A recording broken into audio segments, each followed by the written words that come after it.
Some of you might know her for her time in BiSH, others for her amazing solo career. Regardless of how you know her, she is definitely one to make heads turn. Dancer, singer, idol, actress. In this episode of Otaku Files, we're going to talk about AiNA. Most of us outside of Japan may not be aware of some of the more interesting personalities within the Japanese otaku landscape, so I thought I'd do a little video series and try to shed some light on these individuals. This is Otaku Files.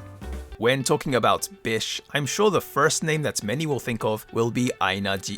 Known for her husky voice and impressive dance skills, even though there was no leader in BiSH, AiNA was looked up to as sort of the dance leader. In fact, she was put in charge of the group's choreography. But many will also know AiNA as a solo artist, having collabed with some of the biggest names within the music world. She is also responsible for a few anime songs. For example, she did the ending theme song for Kusuriya no Hitorigoto.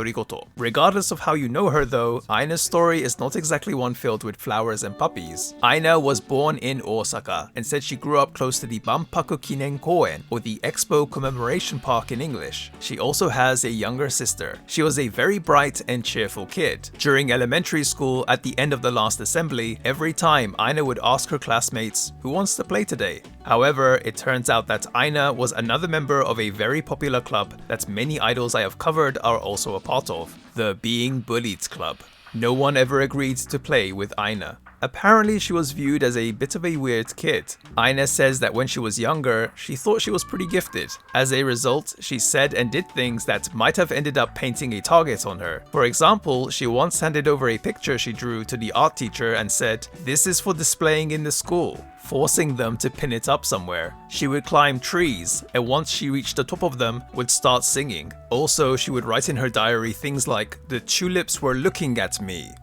It's usually the roses for me." In any case, AiNA says that her younger self was quite the narcissist and that she thought that she was completely invincible. Sounds like an ordinary kid to me though, but it's in middle school where she would officially join the Being Bullied Club, with its happening every day. This included weird things like being forced to climb a tree, but there was no singing to be done at the top. Instead, there was a quote-unquote boss waiting for her, ready to stuff the hood of her hoodie with grass. That sounds annoying.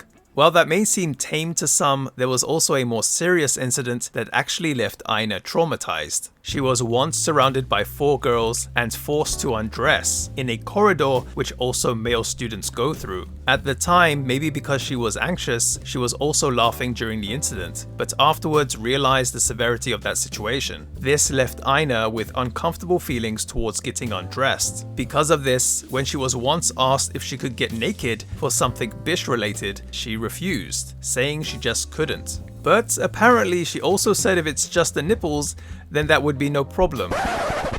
No comment. Also, according to AiNA, it wasn't just kids from her school that had an issue with her. Apparently kids from a different middle school would shout things like "die" to her in front of the school. Seriously, what the hell was going on? But luckily, AiNA wasn't completely alone. In fact, just as some seemed to have hated her, there were also those that wanted to be really close to her and end up becoming her best friends. It sounds like AiNA's status was like Marmite. Either you hated her or you loved her. Anyway, it's thanks to those friendships that saw AiNA through some really dark times. There was also another thing that little AiNA was proud of: dancing. AiNA got into dancing when she was just 4 years old. During middle school, she also attended a musical dance school. However, she says the roles she was given weren't exactly the best, playing things like bugs.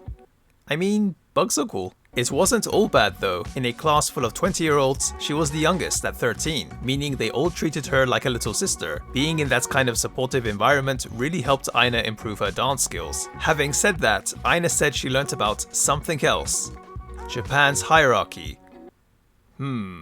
AiNA ended up stopping her musical dance school lessons during her 3rd year of middle school, but during her 2nd year of high school, she would start jazz dancing. Even though her school classes were usually 10 hours per day, she would leave 3 hours earlier just so she could focus on dancing. As a result, her school grades weren't exactly the best. I mean, it didn't matter anyway. AiNA felt that dancing was her strength, and it was something she was really proud of. However, not only that, AiNA wanted to sing. Apparently, a big reason for this is linked to a play she was in when she was 17. For the first time, she got to sing in front of people, and to her surprise, she was praised for her singing. That's when AiNA thought to herself that maybe she could make a living as a singer, and so she made the bold move of moving to Tokyo from Osaka when she was just 18 years old. This was instead of going to university, something which her mother wanted her to do. And she did actually get accepted by one university too. But AiNA decided to follow her heart, moving to an area of Tokyo called Nakano. Even though her parents weren't initially thrilled by her decision, they did end up supporting her, helping her with a car to move furniture to her new house. However, things didn't exactly go that smoothly for AiNA in the beginning. It seems that when she came to Tokyo, she ended up being deceived. She doesn't go into detail, but apparently she was told that if she wanted to be a singer, she had to pay for things like lessons and recording time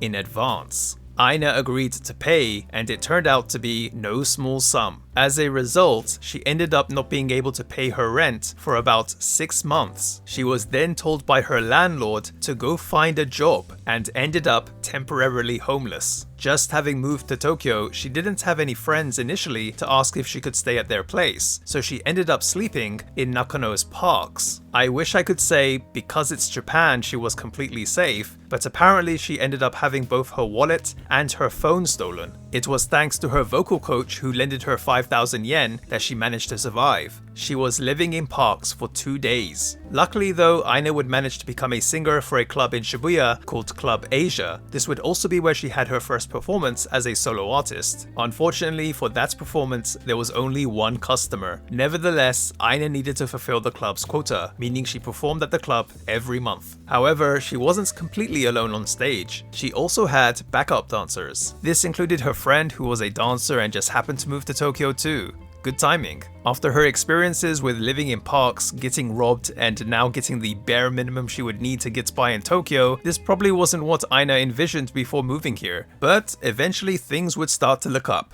She would be contacted by someone from Tsubasa Records. And yes, for those that watch my BiSH video, this is the same company that set up the audition that Purui took, eventually leading to the formation of BiSH. However, it wasn't for something idol related. It was to see if she would be a backup dancer for the singer Kato Yukari, otherwise known by her solo artist name Yukat. AiNA agreed and joined the backup dancer unit Parallel. Within Parallel, it was actually AiNA and another member, Kazumiksu, who ended up doing the choreography for the group, which, as some of you might know, links to how AiNA ended up being in charge of BiSH's choreography. Speaking of which, it was soon after leaving Parallel in the beginning of 2015 that AiNA would be announced as one of the starting members for BiSH. If you would like to know more about BiSH, check out the video I made. It seems that AiNA had always felt something was missing during her time in Parallel and was looking into auditions she could take. That's when she found out about the audition for BiSH. To find out more, she looked into BiSH and ended up being a BiSH fan herself, making her want to take the audition. Now, outside of her activities with BiSH, AiNA actually did a lot of solo projects too. This includes being a vocalist for other artists such as the music producer and DJ Teddy Lloyd. She's also released a number of solo albums, 2 of which were in the same year of 2021, The End and The Zombie. After BiSH disbanded in June 2023, within that same year she would actually make her film debut as the leading actress for Kirie no Uta, a film adaptation of the novel written by Iwai Junji. This actually landed her a number of award nominations, a few of which she actually won.